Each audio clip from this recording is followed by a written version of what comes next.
maybe had a stage name that you're like, I'm gonna go by this name instead? No. Never? It's always been solidified?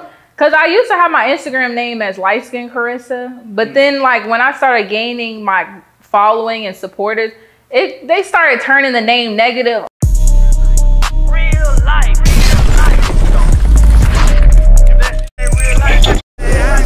It ain't real life. Just ain't real life. Real life street stars. You know what time it is. So your first video was, I know it's not, I'm sure it wasn't Pull Up, your first video, but that was your very first music video. So how long have you been, let's take us through the journey of you actually getting signed, because you're actually on a record label, right? Republic. What was the journey for you to get signed? Like who discovered you? Trey. Shout out Trey. Yeah, I was at work waitressing, and he was showing me his, like, oh, I have an artist and blah, blah, blah. And he was showing me his, at first I was like, he's about to show me some SoundCloud stuff. I'm like, okay, sure, I'll listen. But I really didn't think it was some SoundCloud stuff. Right. And when I listened to it, I was like, I'm sitting there like, dang, this sounds like something on the radio. And she sounded really good. And then like once I told him, I was like, you know, I can actually sing. I just gave up. Cause that point in time when me and my mom was trying to push my music, like, I gave up because I did everything. I tried out for American Idol, all that stuff, and I wasn't going nowhere. So I told myself, I'm like, maybe it's just not for me.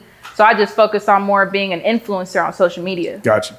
So then once, you know, I started doing the music and stuff again, and my mom was just crying to me. She was like, I knew it was God's plan for you. I knew it was God's plan for you. You were meant to be a singer and blah, blah, blah. So since I got in the studio with him, then everything just kind of wrapped up. I signed, and then like it's just been history from there. Music videos, interviews, like man. It's been a crazy ride. But it's fun, you know, like it's so fun to me. Right, and I mean the video was uploaded 4 months ago. So is this a fairly new thing? Like, is it a new journey? It still feels new to me. It doesn't feel real. Like I still feel like a normal person. That's good. Like, still go to Walmart. I do, yeah. Still shopping on aisle 19. I feel it. Now, I ain't gonna lie, I recently watched the Whitney Houston movie. I forgot the name of it, but the Whitney Houston movie. And it was showing how Clive Davis came in and really groomed Whitney to kind of be who she was. Do you feel like artist development is like a thing of the past, or like you said, you already started following through your social media following?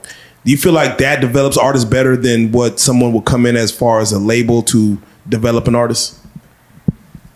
In my situation, a label coming in is what really pushed that dream back out of me and back into, okay, like, you know, pushing me to develop into being an artist. I felt like it was better for me only because someone, any family related or anybody that I don't know, like in that type of, that knows the music industry, they wouldn't know what to do or who to contact, stuff like that. So it was just better for me personally to be blessed to have a label that stands behind me.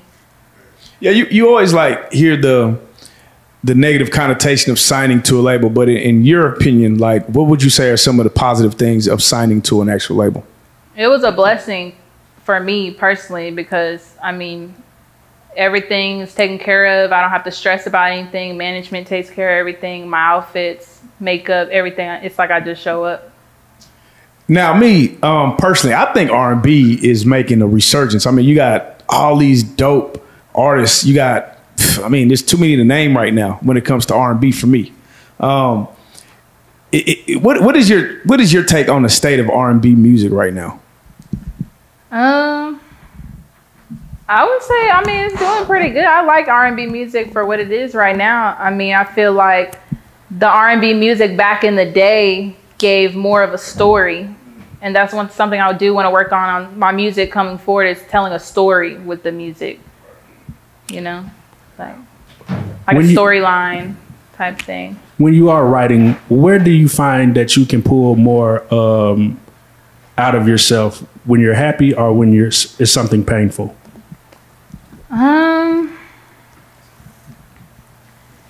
It's more just the vibe I'm in at the moment. I feel that. I do.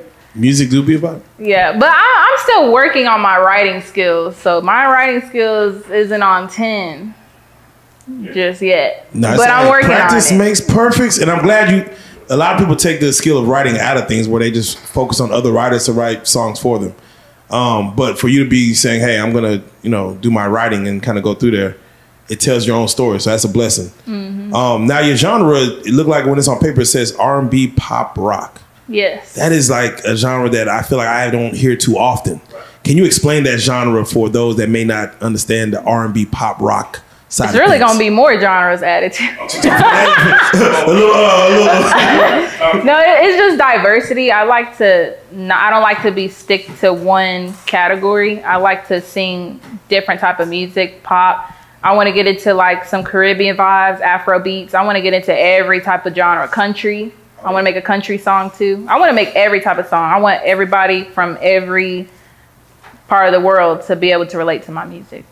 Real life. If that shit ain't real life, it ain't real life. Just ain't real. Real life.